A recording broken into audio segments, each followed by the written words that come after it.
Babe, I talked to my mom. We're going to do Christmas on the morning of Christmas this year. No, I just talked to my mom, and we're doing Christmas on Christmas morning this year. We did Christmas with your parents on Christmas morning last year. No, I think we did Christmas with your parents last year. No, we didn't. We definitely did Christmas with your parents. This year we're doing it with my parents. On no, we didn't last year with your parents. No, we didn't. We did. We did it with your parents. No, I don't think so.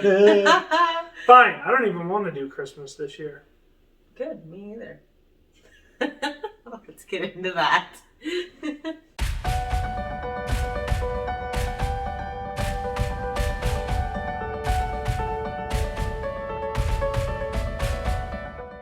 Hi, I'm Andrea Warnock. I'm Nate Warnock. And you've joined us for Marriage Monday on the Marriage by Design podcast. This is the time where we talk about God's design for marriage and how we see that in the Bible and how we can apply that to our lives. That's right. So this month we've been talking about family. Yes. And specifically the last 2 weeks we've been talking about parents. But one thing about family that starts to come up about this time every year is, what are we doing for family holidays? Navigating the holidays. That's right. This is something that I would say for you and I, when we started getting this right, it was a turning point in our family. Yeah. Like when we really started thinking about this issue differently as grown-ups, this was really a turning point. Right. So, what we're really talking about today is the practical, how do you navigate holidays in a way that allows you to celebrate the holiday and enjoy it without killing your family. Enjoy it. Right. And for Andrea and I, it was really difficult for us for quite a while to frankly, to grow up. I think both of us felt like holidays in our family growing up were a big deal, right? Having family holidays. And so then when you come into marriage, it can be difficult for you to remember, well, no, this is our family now. Yeah, right? The two of us. Right. Even before we had kids, and we never got it right before we had kids. But even before we had kids, to start establishing us as a family. Right. And to stand up for that with regards to our parents. Yeah. And then when we had Jackson, and of course, after we went through all the trauma that we put ourselves through, we really had to sit down and go, okay, we need to think about this. Yeah, I don't think that we started establishing really our own traditions in regards to holidays until Jackson was 3. I think that's or right. so. Yeah, I think that's 3 right. or 4. I think that's right. Which is pathetic. Don't be like us.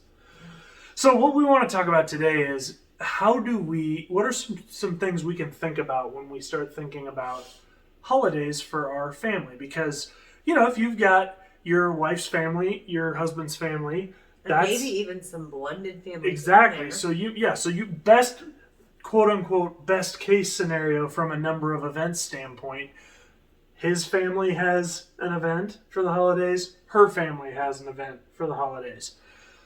Most holidays, if you haven't noticed, are one day. So it can be hard because a lot of times those two families aren't communicating with each other. Sure. And so they're doing their thing, his family and her family. And, oftentimes you have one of two things that happens. Either you have families that don't plan until 10 seconds before the event is supposed to start happening. And that can be frustrating on you and your spouse as you're trying to plan what you're going to do. Or you have a family that realizes there's this little bit of competition going on, and so they're planning next year's Christmas the day after Christmas. So they can make sure it's on the calendar and they're locked in. Or they could just be planners. Right. Yeah. And that's fine too, but it can create problems. Right. Because how do we, what's fair, right? Well, my mom called me at 10 o'clock this morning, and your mom didn't call till 10:48, right? I mean, that's that isn't going to work. So how do we go about navigating those family issues? So we're going to share a little bit about some of our thoughts on how we've done it. Of course, would love to have you guys share as you've navigated it, particularly if you are from a blended family situation where maybe you have a your dad and stepmom and your mom and stepdad, and they have their own holidays, of course, and how do you navigate all of that with kids? Because I know we have a lot of people that watch the channel that are from a blended family situation, and Andrea and I are not. So if you have insights into that, we would love for you to share them. Yeah, before we launch into this, I just want to say, remember what's important in all of this. And what's important is spending time with family. And that doesn't have to be on the actual holiday or even the day before or the day after. But just remember, like, your relationships are more important than the day or the timing of celebrating the holidays.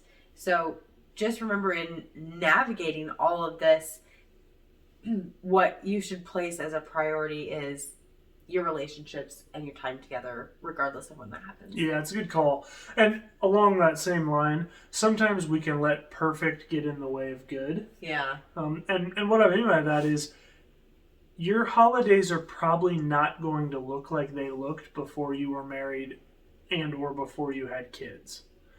And if you're constantly just focused in, and I'm speaking as someone that this was a problem for me, is, I loved holidays, particularly Christmas, so much growing up that I wanted to provide that experience to my wife once we got married and to our kids once we had kids. And what I had to come to the realization of over time is that my holidays with my kids are not going to look the same as they looked when I was growing up, but that's not a bad thing. Right. I can take some of those good things that I loved about my holidays growing up, plus some things you loved, plus some things that we do as a couple for our kids, and our kids get the best of both of our worlds, plus some things we've come up with together. But if you get so laser focused on, I want it to just be just perfect, then you might miss out on opportunities to do things that are good. Yeah, good point. All right, so the first thing that we want to talk about is like scheduling and boundaries, right? Right. So tell us a little bit about that. Yeah, so this was really, for us, where we had to get to for our own sanity. Right. We had struggled so much with, okay, we're going to, it was like Christmas and Thanksgiving were like scheduled out to like just about the minute. It was be here at this time, then we can only be there, only stay till this time, then we got to be at this other place. Well, and when we were first together, we had, my parents, but then I had my dad's mom, and then my mom's parents that we did things with, and then it's your parents, and then your mom's parents that you did things, so there were a lot of people involved. Right. And like with grandparents and things, even if it was just like, hey, could you just stop by and wish them a happy Thanksgiving? And of course you want to do those things, but it's like, well, then we're going to drive over here for 20 minutes and we're going to drive over there for a couple hours. It was just chaos. Yeah. And at the end of the day, you know what happened 90% of the time? You've guessed it at this point. We end up in a fight, the two of us, and so it got to the point where I was like, I don't even look forward to holidays because we're going to run around like crazy and we're going to end up in a fight. Yeah.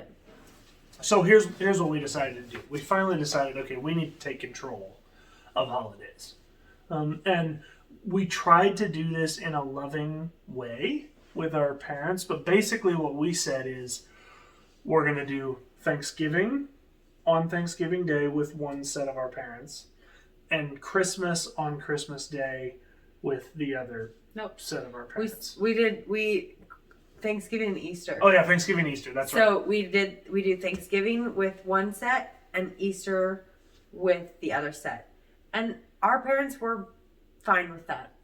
Very understanding of that. Right. And Christmas has kind of evolved over the years.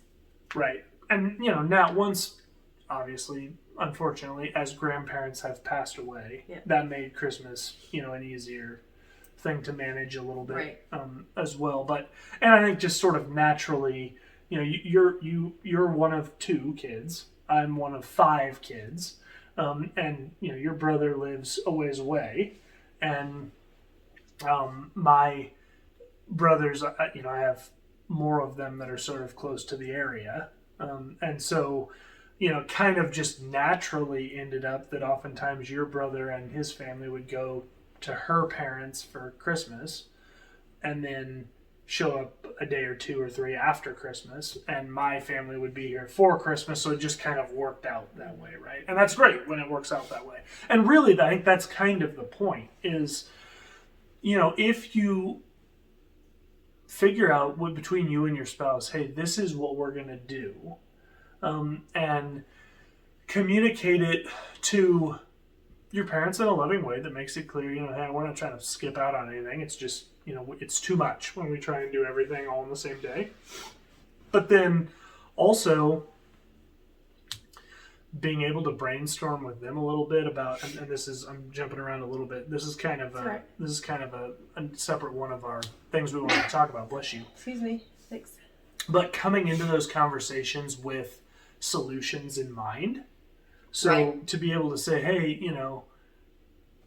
I just have, the one brother, and, I don't even know that he isn't even going to come into town for Easter or maybe for Thanksgiving. So if we did Thanksgiving with Nathan's family this year, could we do a Thanksgiving dinner with you that weekend, right? Since Thanksgiving's on a Thursday. Right. Or a week later or whatever. Yeah. And thankfully, Thanksgiving really just is kind of one family or the other. And then we don't usually see the other family that day. And that's kind of the agreement is we don't want to be, unless you want to come to us, we don't want to be running around. And so, like Thanksgiving, we do that with whoever we're with that year. And it's great, but then we're not running around. And really, our families have done Thanksgiving together some years. That's true. And that's been really fun and a really nice thing. Mm-hmm. So my parents and Nathan's parents and all of us have gotten together some years for Thanksgiving, and then it's nice because nobody's missing out. Sure. My parents sometimes do Thanksgiving with friends, and so they still have the Thanksgiving thing and enjoy that. But yeah, we kind of hit a hard line on Thanksgiving and Easter. Like, we're going to do it with one or the other. And then unless you come to us, we're not going to run around and see you. Not that we don't love you. But then we celebrate that time at a different time. Sure. And yeah, it's great to set those boundaries. And then we have parents who are very understanding, and really their desire is, hey, we just want to spend time when that works. Right. So even if it's not the day of, that's okay. Yep. Yeah, and this is another area where intentionally spending time with your parents or your in-laws can really go a long way to help out in these areas, because I've found some of the most difficult situations are those situations where the parents, either set of parents just is looking forward to those holidays because those are the times I get to see my kids or my grandkids. Right. And so then when they find out, well, no, you're not going to be able to, right, it can cause a lot of friction. Yep. So this is where, we as couples need to be really kind of long-term minded, particularly once you have kids, right? To be able to say, okay, it's one thing to tell your parents, hey, we're not going to make the trip out for Christmas this year in July than it is to tell them that at the beginning of December. So being able to think ahead on these things can avoid a lot of friction. I'm thinking about when are some other times that we can celebrate with them. Maybe you celebrate Christmas with them in January or February then. Yeah, that's right. Yeah, and this is another thing too. We're talking a lot about Easter and Thanksgiving and Christmas because in our family traditions, those are kind of the big three for holidays. But, it's not that way for every family, right? And we try with the other, holidays throughout the year to involve as much as we can both sets of parents. So like my family is 4th of July is a big thing for them because I've got a bunch of brothers who just are obsessed with blowing things up.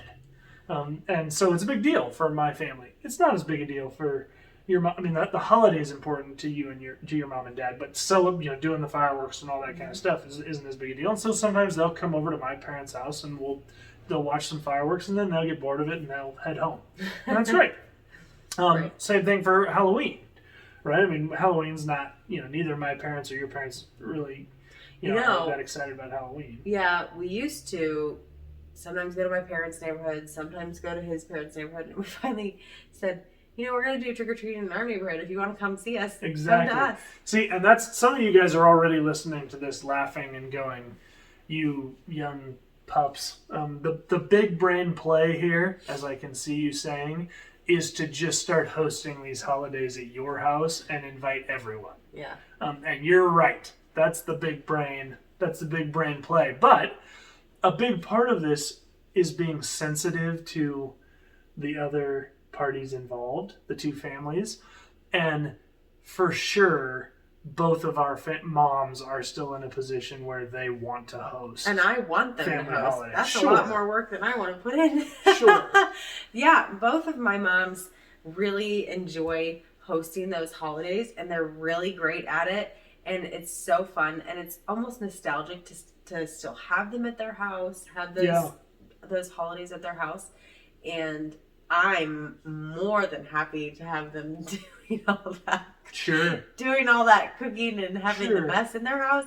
So as long as they want to do that, that's great. But yeah, some of the little holidays we'll have here and invite both sides, and it's great. Yeah, we can already see that. I mean, we have had Halloween here the last couple of years.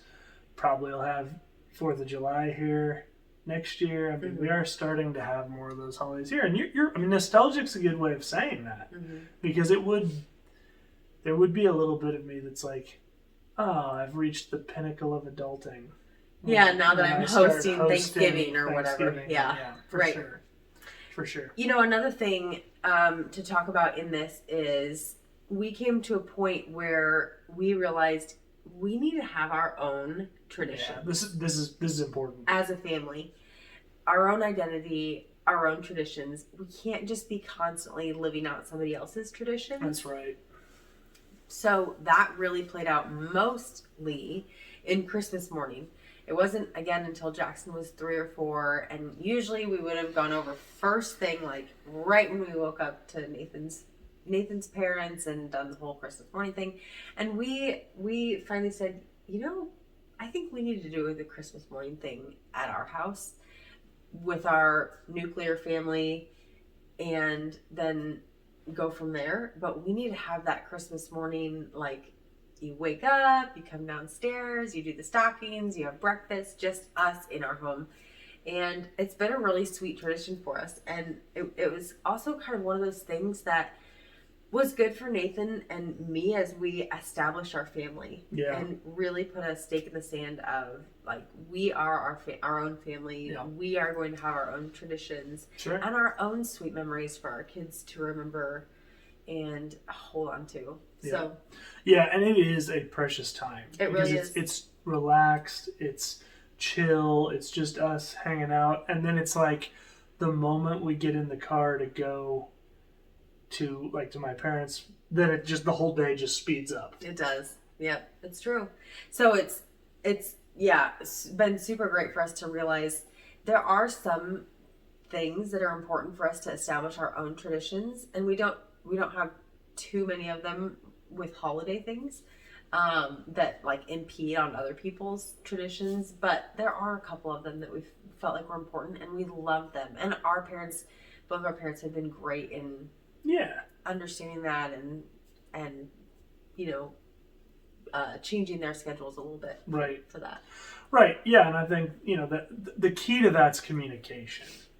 To make sure, and that's one thing I feel like you and I have tried to do a really good job of with our families, is when we're going to change something, to talk about it with them and the reasoning why, and not just do hey, we're not coming till 11 on Christmas when you've always been there at 9. Right. And maybe the communication is solution oriented. Like, hey, usually we're there at 8 and we do all the stuff with you guys, but we're really feeling like we need to have our own Christmas morning tradition, blah, blah. So why don't we come instead at 11:30, and then you guys can do your stockings beforehand and your breakfast, and we'll come for lunch, and then maybe we can do the opening, everybody that opens the presents after that. What do you think?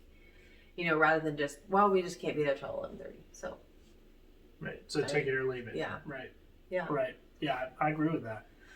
And look, I know there's plenty of people out there that have family that live out of town or across the country or whatever. And some of the things we're talking about, I'm sure you're thinking, man, I wish that was all I was trying to figure out for holiday planning, and I understand that.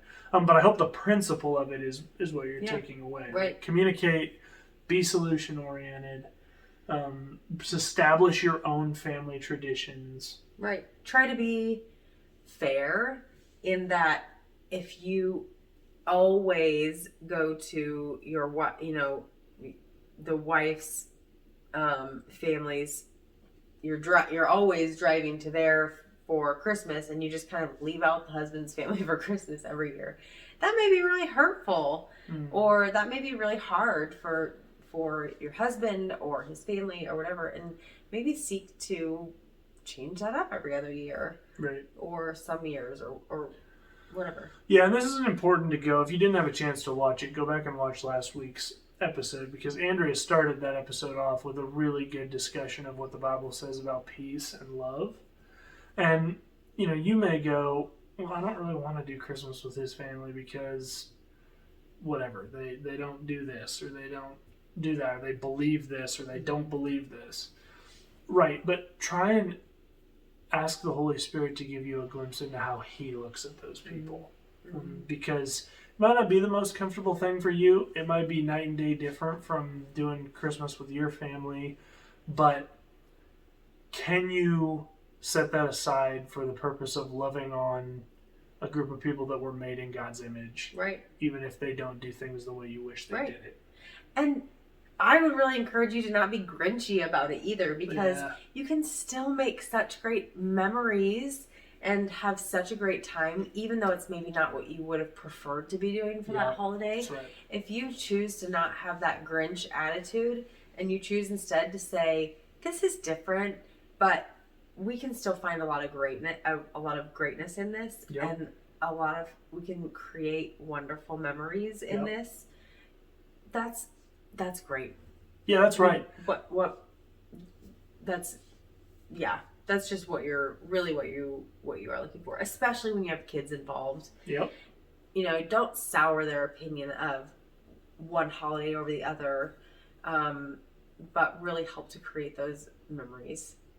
Yeah, and remember that in those situations where you're maybe around people that don't believe necessarily the same things you do, most of the holidays that we celebrate as a family have a deeply spiritual backing on them, right? I mean, Christmas may not be the way that you think Christmas ought to be to celebrate the birth of Christ, but the birth of Christ is still a huge part of what Christmas is. And so when you take that attitude of celebration and reverence on the road, right, to a group of people who maybe you don't necessarily get along with, you are not only loving on them as your family, but you're loving on them by giving them the opportunity to better understand that holiday through the eyes of the Lord, whether it's Thanksgiving or Christmas or Easter or the 4th of July, all these holidays. There's certainly spiritual realities that we can share when we keep that in mind and keep a good attitude. Yeah, that's a great point. Yeah. Anything else? Yeah, I think the last thing we just want to talk about is it's okay if it doesn't work out. Right? I mean, sometimes you do your best, you try and be solution oriented, you try and talk through these things, and it's just, that you can't figure it out with your siblings on when it's all going to work out, and you can't get on the same page with your wife, and it's just, the holidays approaching, and you've tried, and it just isn't going to happen. It's okay to say, rather than to kill your family with stress to try and jam a square peg in a round hole, to just say, you know what, I just don't think it's going to work this year. Now, you need to be honest with yourself. Are you really trying, or are you being lazy? Right? Because lots of families have that sibling where they're like, oh yeah, it's just not going to work this year. And you all sit around going, it feels like it just hasn't worked for like the last 5 or 6 years. Yes. Right. And then at that point, you're just basically telling your family, I don't really care that much. Which maybe you're okay with telling your family that, but I hope you're not okay with telling the Lord, hey, I just don't care about this group of people. So, I would say if it genuinely isn't going to work, then say that, right? It just isn't going to work this year, but I would make a doubled effort to make it work the next year, or make that up, a couple weeks later, a month later, or whatever, if it's travel, or have that group of people over to your house and say, hey, sorry we missed the get together on Christmas. We'd love to just have you over to just hang out because we love you, even though we weren't able to be there. Yeah, that's a great thought. Great. Awesome. Well, I think that's it. Yeah. So thanks for joining us for navigating the holidays. That's right. Next week we're going to be talking about. Everybody's got those situations in their family where it's a special family member that they have to be around or get to be around, right? Maybe it's a family member that deals with an addiction, right? Where you and your wife and your kids are exposed to that type of behavior when you're around. Maybe it's someone who holds some really closely held beliefs, either spiritually or politically, and that can splash out all over everybody. So we're going to talk through a few of those different types of people and what we can do when we're in those situations. Great. So enjoy your week. Hopefully you'll join us for all the episodes we have this week. Yeah, totally. And put down in the comments below or on our Facebook page what your suggestions are for navigating holidays. We'd really genuinely love to hear from you. Yeah, we would love to hear that. For sure. Yep. And then join us again for next week's Marriage Monday, the last one of the month. Until then, remember, God is for your family. For your marriage. Both. He is for both. Right. Cut that out.